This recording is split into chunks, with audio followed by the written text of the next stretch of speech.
Let's now move on to schizophrenia. And as you'll see, there's in the end, a significant amount of overlap with schizophrenia and autism and how we now conceptualize the pathophysiology of schizophrenia. What is schizophrenia? Schizophrenia is described as a disintegration of self, in which thinking and feeling become disorganized along with the loss of reality, hallucinations. In a way, the condition is similar to Alzheimer's, except enough self and memory lasts to allow the person some insight or glimpses into what they have lost. And so, I think a very important first-person aspect of this is that this is a disorder that has profound existential pain. It's the worst private hell you can imagine. I think it's probably worse than anything because depression can be pretty bad and involve the loss of self. This is a disorder that involves an initially active but disintegrated self versus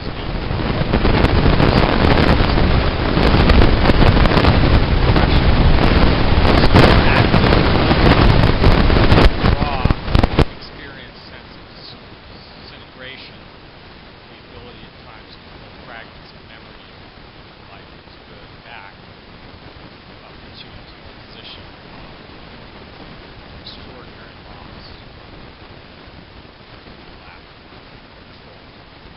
It's happened. It's horrible. That's why suicide rates are so high. The DSM-4 definition, let's review it. Characteristic symptoms, 2 or more of the following. Each present person is a significant portion of the time during one period. Delusions, hallucinations, disorganized speech, disorganized behavior, negative symptoms, affect flattening. This is, the core features of the disorder. Notice that you don't always have to have delusions or hallucinations. You can just become, quote, disorganized, have reality fall apart. And notice that there's overlap with what you've already learned about depression and PTSD, flattening of affect. So that's a clue right there about some of the neurobiology behind this. And then the other component of this is that social and occupational functioning is disturbed. There's significant impacts in the ability to interrelate socially and to be able to hold down a job. You can't generally get it together once you've had, for a long period of time, the cluster of A symptoms, although you might, with some help, eventually be able to take care of B. And I think that, in this, as you may have already learned, there's a dichotomy of what we call positive and negative symptoms. Also, I think important for understanding biology. Positive symptoms are the weird crap that happens, delusions, disordered thought, hallucinations. And the negative symptoms are the sort of depressive negative symptoms, withdrawal, poverty of speech, the shutting down of the system. Again, you can automatically see how there must be two biological systems that are involved, even just the simple dichotomy of positive and negative. I think to make matters further complicated, you have different types of schizophrenia, paranoid subtypes, catatonic types, which is like the ultra negative symptom type, the disorganized type, which is sort of like ultra ADD, complete inability to get it together very holistically. You have the weird, undifferentiated type, which can manifest in many, many ways. And this system that I put here while it's been dominant for decades, reality is way overly simplistic. And using factor analysis, the big genetic researchers at the NIH have said that there's at least a dozen subtypes of schizophrenia regulated probably each with a different set of genes.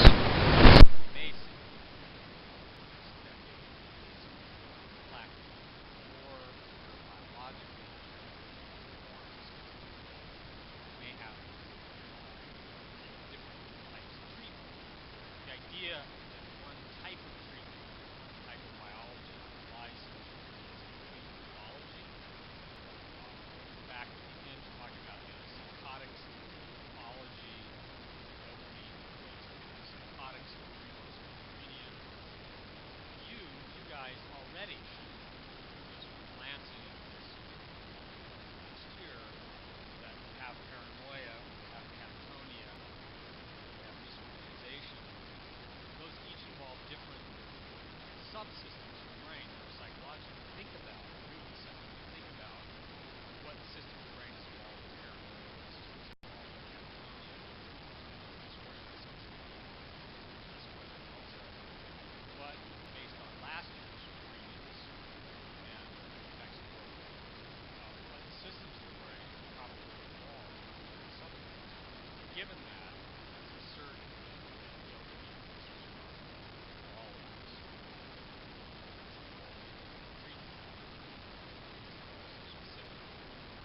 subsystems of the brain.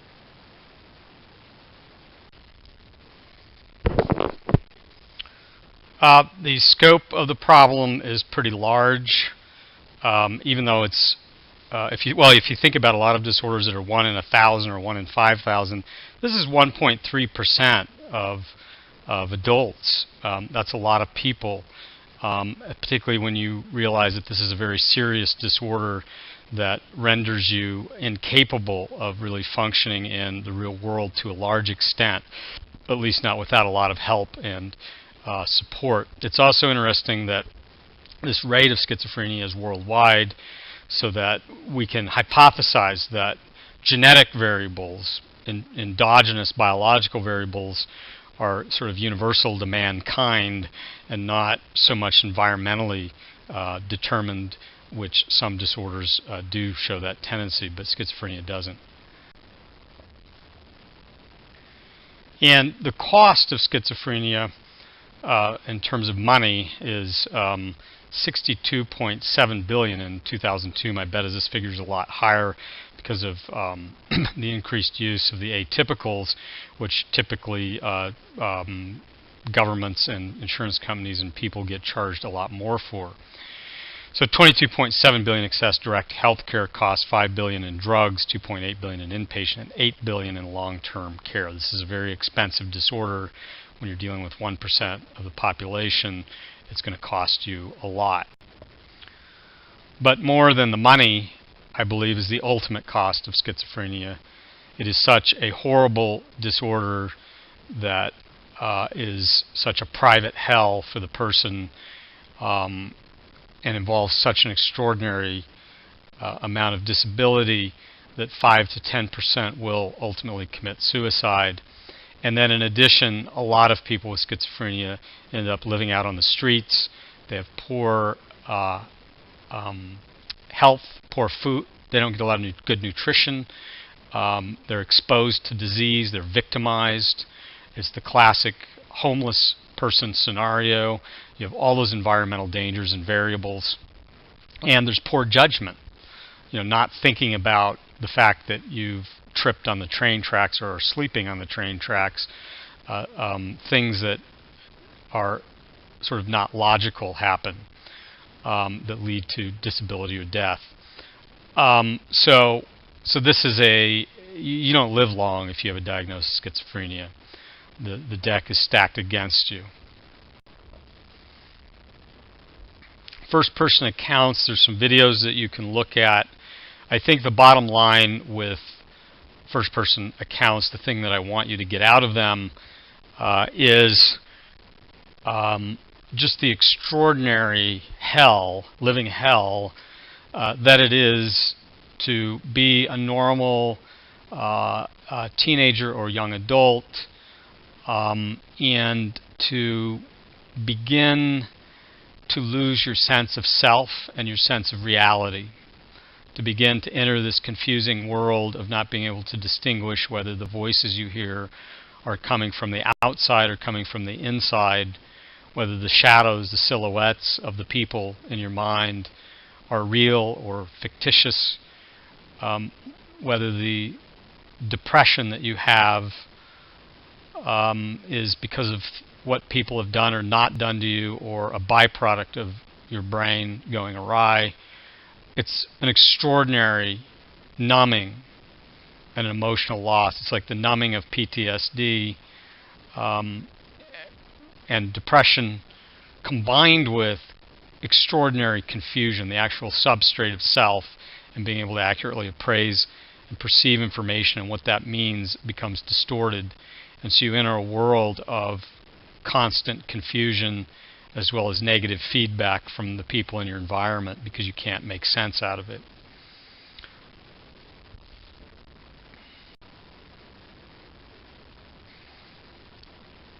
So what is the neurobiological substrates of schizophrenia? Well, you're going to see that it follows sort of a roller coaster ride. That in the earliest history of schizophrenia, we start out with Kraepelin's work in the 1800s on the biology of schizophrenia, and then we move away from it for a while in the history of psychiatric medical science, and then we return to it. And I think this cycle is important to understand, both from a historical standpoint and from what is happening now, because it demonstrates to us the importance of paradigms, and it brings us back to what I said at the beginning of this class when we were talking about Thomas Kuhn's work, that under normal conditions, the research scientist is not an innovator, but a solver of puzzles, and the puzzles upon which he concentrates are just those which he believes can be both stated and solved within the existing scientific tradition.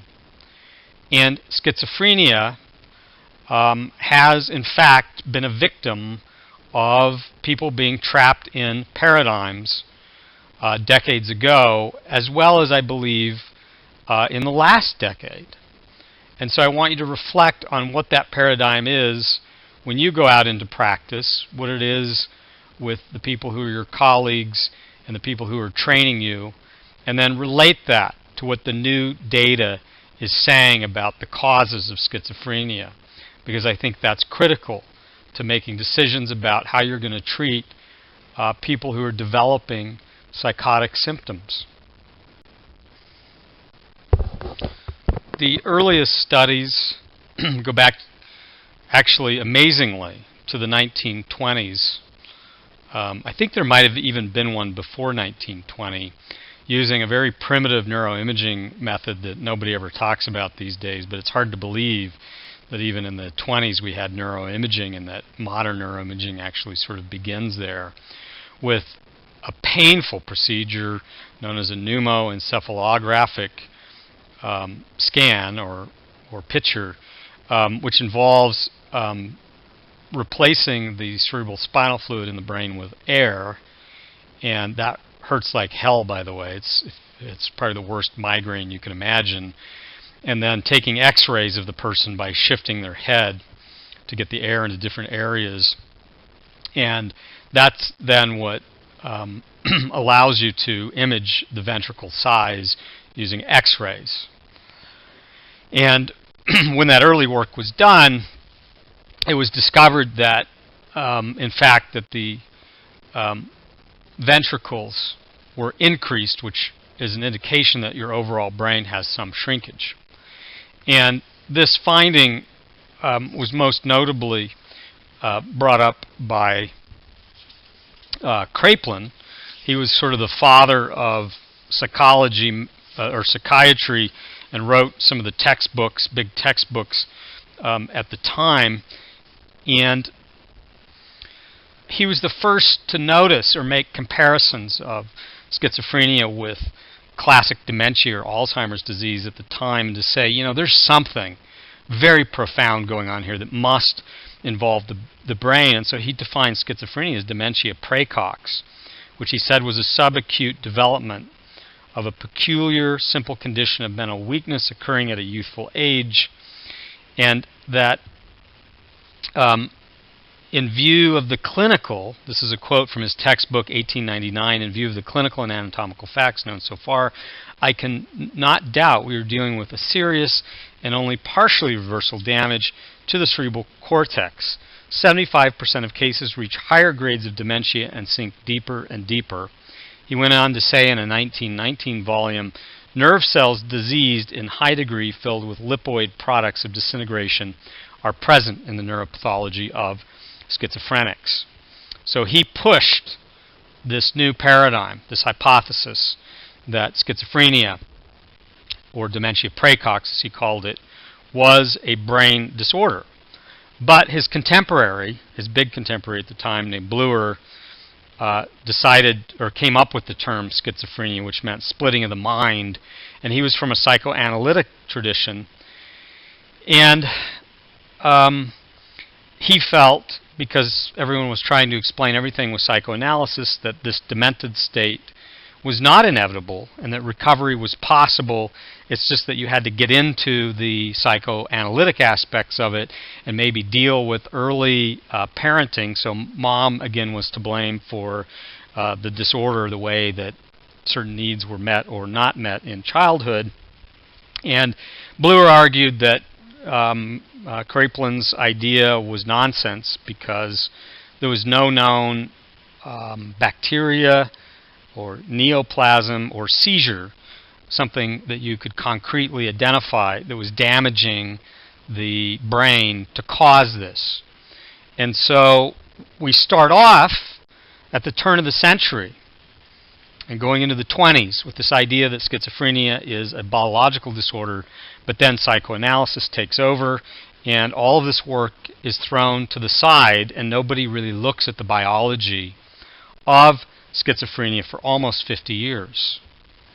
It's not until the 60s with neuroleptics and the demonstration that neuroleptics can modify the symptoms of schizophrenia that people then come back to saying, well, what is the biological substrate? There must be one. And that then in the 1970s we start doing CT scans. So a great idea is hatched and then everybody ignores it for 50 years because the paradigm that is chosen is about psychoanalysis. Very interesting and very sad too. Again, just like with Lister, maybe we could have solved some of these problems decades ago had we started the research earlier instead of being so fixated upon our paradigms. Maybe researchers have high-functioning autism and that helps explain it. If we move up, into the 1970s and 80s, and then eventually into the 90s and 2000, we go from sort of X-ray and pneumoencephalography in the earliest times, as I've already mentioned, to then the CT scanners. And in the 70s and 80s, we find that there's either no change in chronic schizophrenics or we replicate Kraepelin's findings that the ventricles are increased and therefore there's an overall brain change. The evidence is not definitive at that point, but suggestive. As you can see, there's almost a 50-50 layout here of people saying there's no change versus people saying that the ventricles are increased, therefore the brain is decreased. And then when we get more precise measurements using functional MRI, there's again some discrepancies, but overall people are saying that there's more cerebral spinal fluid, there is increased ventricles. So then we come through the 70s and 80s and into the 90s with the idea that there is overall brain shrinkage with schizophrenia. But there's some criticisms to this, and let's go to the next slide and talk about that.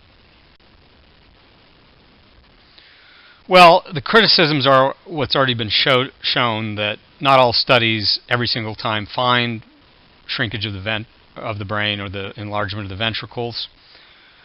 The studies, a lot of them were flawed in that there were different durations of onset.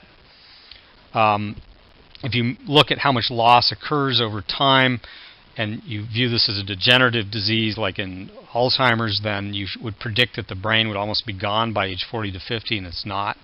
So there's problems in the trajectory curves. The other most striking thing that we've now learned is that, without question, being on antipsychotics for prolonged periods shrinks the brain, makes the ventricles larger. This has been replicated in monkeys. I'm not sure if it's been in chimpanzees, but in monkeys, they've been able to show that in healthy monkeys that you can shrink the brain. So a lot of the findings may simply be attributable to being on antipsychotics for a long time. But in addition, without question, we know that if you abuse drugs, your brain can shrink. If you have poor nutrition, your brain can shrink. That these ventricular changes could also be attributable to all of the horrible environmental variables that long-term schizophrenics experience. Schizophrenics usually do a lot of drugs to escape their pain and smoke a lot of cigarettes. Their cognition is screwed up. They don't eat as well. A lot of them live out on the streets. That could be a problem. The other thing is that a lot of times people don't clarify phenotype. As we've determined, early studies assumed there was one type of schizophrenia. We now know that this is not true, that there are subtypes according to the DSM-4, and that there's probably at least 12 or 15 different kinds of schizophrenia using factor analysis on the newest NIMH schizophrenia studies. There's subtle differences between schizophrenics. They're not all the same. Not all psychosis is the same. And therefore, each type of schizophrenia probably has a different underlying brain structure. Maybe some involve shrinkage, some don't. Furthermore, but I guess to the defense of the idea that the overall brain is affected, diffusion tensor imaging findings that sort of transcend gray matter show that fractional anisotropy changes or interconnections not correlated with duration or medication use can predict the schizophrenia. So it looks like that while it's not always the case, there's some evidence that maybe the primary disorder can involve the entire brain. But again, maybe that's only for a certain subtype of schizophrenia and not all types. So, in looking over these charts, we come to a 2008 review paper in which it's summarized, at present there is not enough consistent data accumulated to definitively say which specific structures are involved in this process. Furthermore, whether the structures affected are the same and the entire process the same in all individuals who develop schizophrenia is unclear, as of yet untested. This really brings us up to where the latest state of the art is, which is identifying subtypes of schizophrenia, also identifying how long the person's had it. Are they prodromal?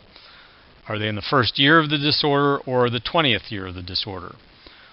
All the neuroimaging now needs to move in this direction of controlling these variables for us to answer that. Now, in spite of that, I'm going to come back to stuff that's happened in the 2000 decade that is providing us clues about more specific structures involved in schizophrenia. So whether the overall brain is involved is somewhat of a question mark until these other variables can be controlled for, but there are some strong findings in the more recent literature suggesting which specific regions are involved, at least at the beginning or early stages. And these are fascinating because this brings us to now where we're going to make the link with autism. If we turn away from all of these papers trying to look at overall volumes and we look at more specific things, the first thing that we can look at is the papers from the last mostly 5 years of diffusion tensor imaging findings. What we find is that, again, as I've already said before, there is papers that show a global decrease in white matter throughout the brain. Again, it's hard to know what causation is, but there is a domination of findings within the anterior cingulate, uncinate fasciculus, and superior longitudinal fasciculus. And this then strengthens the idea that there's a very similar problem happening as in autism, It's just that rather than it happening early, like in autism, it happens later after you've completed most of your normal social development. This is further illustrated in the next slide. So this is slide demonstrates some of the more recent MRIs from the late 90s into 2000.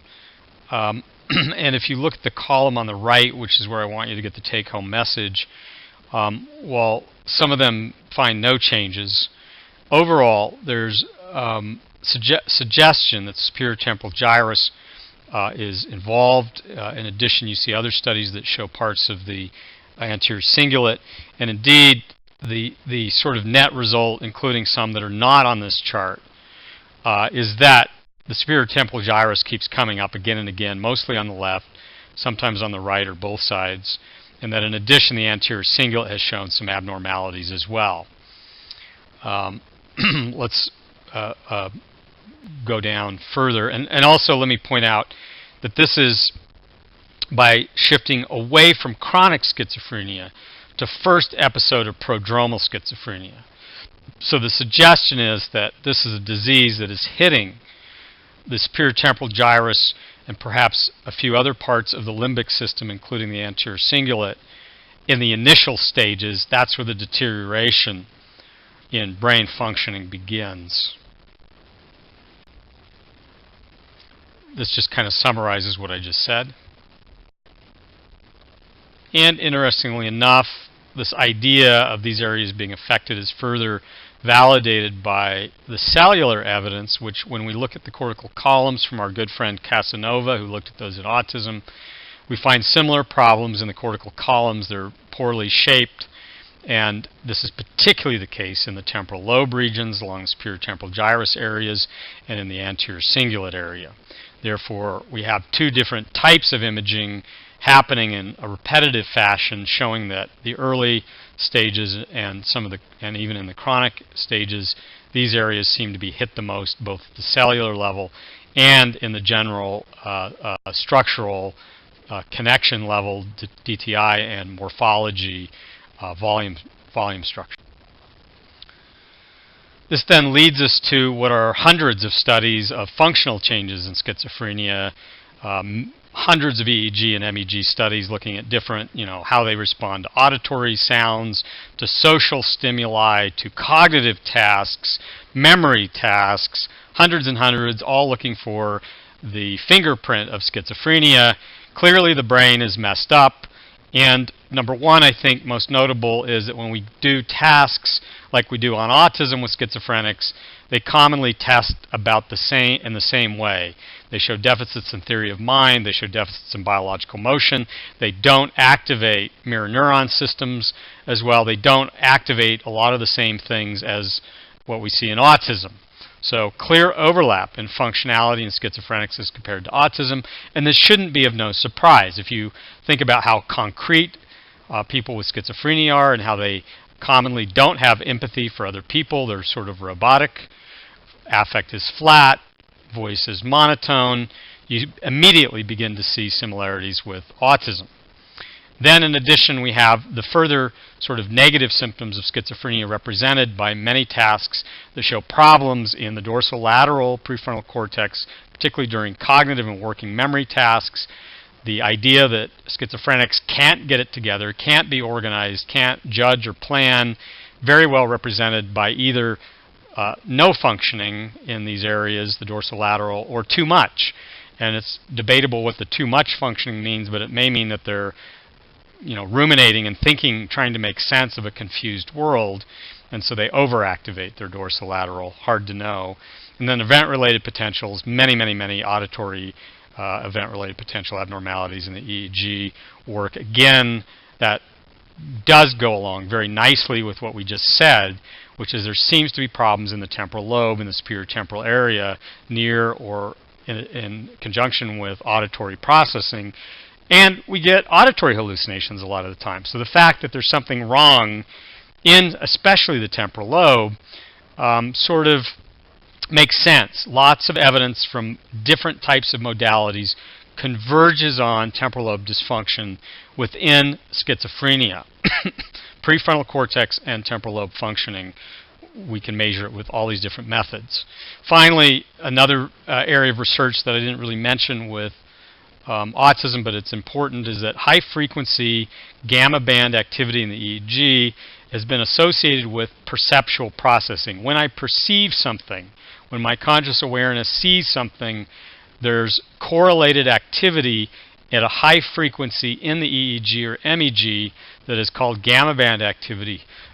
That's an indication that in theory, that all the neurons are working together at the same time to give me that perception. And we see that gamma band activity is lacking or obtunded in schizophrenics during perceptual tasks, particularly social perceptual tasks. And the same thing has been found now in autism. So this is kind of a functional EEG-MEG paradigm that may be related to the diffusion tensor imaging and the global brain problems that say that, there's some huge diffuse damage happening to the brain that involves the connection of these neurons and these cortical columns working together, and they're not working together. Hence, we don't get gamma activation. Hence, we get a misperception of the holistic aspects of reality. You don't see the bigger picture, the context, because you can't integrate this information together all at once. Your brain has lost connections and evolved into broken cortical columns, and so holistic properties are gone, and you become what? A concrete, circumscribed, rigid person who can only see one little facet at a time because your brain can't see things holistically. That's one theory. So, the other interesting thing is that a lot of these EEG paradigms and transcranial magnetic stimulation paradigms done in schizophrenics have been done in first-degree relatives, and most of the time, first-degree relatives without any schizophrenic symptoms show similar deficits, indicating that there's some subtle problems that are probably inherited in brain structure that predispose you to getting schizophrenia, or you get a higher dose of it for some reason. More genes are turned on related to the phenomena. And so it suggests strongly that, there's brain aspects to this, and you can have different degrees of it, and that leads to different forms and degrees of schizophrenia. The net result or grand conclusion that I want you to get out of this mixture of findings is that what we know to date is likely this. This is the likely scenario, but more studies need to be done. That likely the prodromal or early phases of schizophrenia begin with abnormalities in connectivity involving the temporal lobes, particularly the superior temporal gyrus, and that this then leads perhaps to further downstream deficits in functioning related to social processing, and further may extend to abnormalities in connection in the anterior cingulate region of the brain, and that this early stage is what then leads to the inability to relay complex multimodal gestalts of what's coming in through your senses to your prefrontal lobe, in which case you're not able to process the information correctly because perhaps the cables themselves or the neurons relaying the information through the cables is fragmented. It's confused. You're not getting all of the information. And confusion results, and depression results. You enter a horrible world, and that perhaps this process then biologically continues with more inappropriate pruning or deterioration of cortical columns, leading to overall almost dementia-like symptoms. Or perhaps it stays mostly localized within these systems.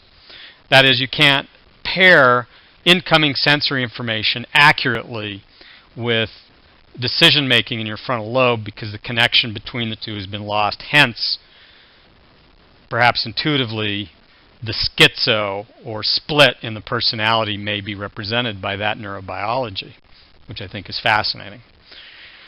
So maybe it keeps getting worse overall in the brain, but with all these other environmental variables, it's going to take another 10 years of research to figure this out. In addition, what needs to happen next, and is happening, is that we need to subtype the phenotypes of schizophrenia, paranoid versus catatonic, et cetera, and then just do brain imaging on that and see what brain regions are involved. Probably all schizophrenia involves overlap in these core regions, but then there's subtle differences in other regions depending on what your genes have caused you to have abnormal pruning in.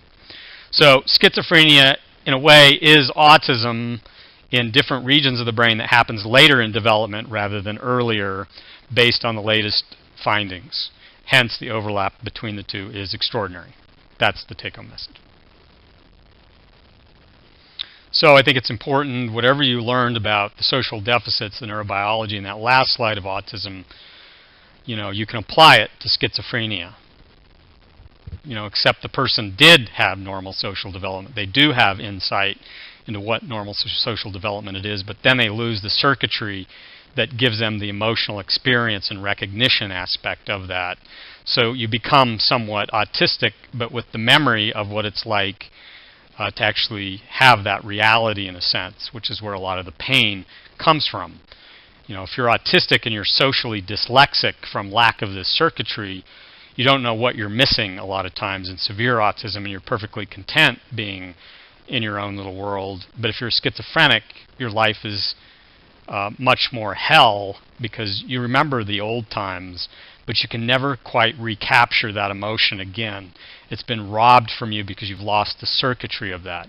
It's a very important first-person approach to understanding this that is also very much related to the biology. So final thought, I think we have very good clues from diffusion temperature imaging in the last 5 years of research about what schizophrenia is, but in the end, we're not really sure why this happens or what the genes are. So I think this 2008 summary from the American Psychiatric Association's book is that despite centuries of curiosity and study focused on schizophrenia, its pathophysiology remains unknown.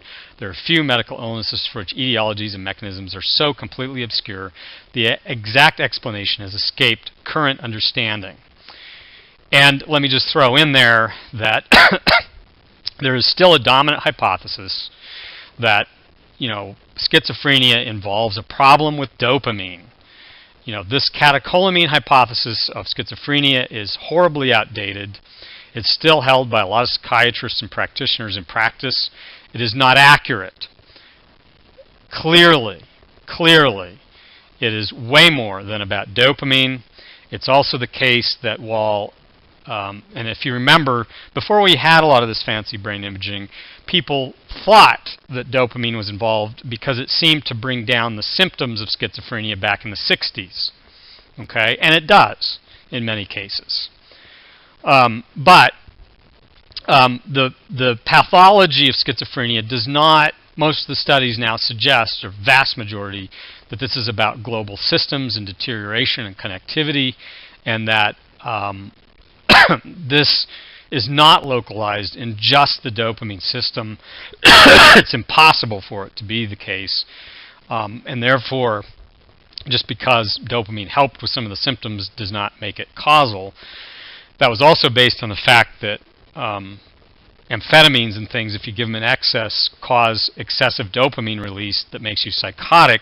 So it sounded good, but the reality is, excuse me, when you block dopamine with antipsychotics, the D2 receptors, it does it immediately and causes effects immediately, but the symptoms take weeks to go away, implying that some more complicated second messenger system is taking place that has nothing to do with occupancy of the D2 receptors themselves.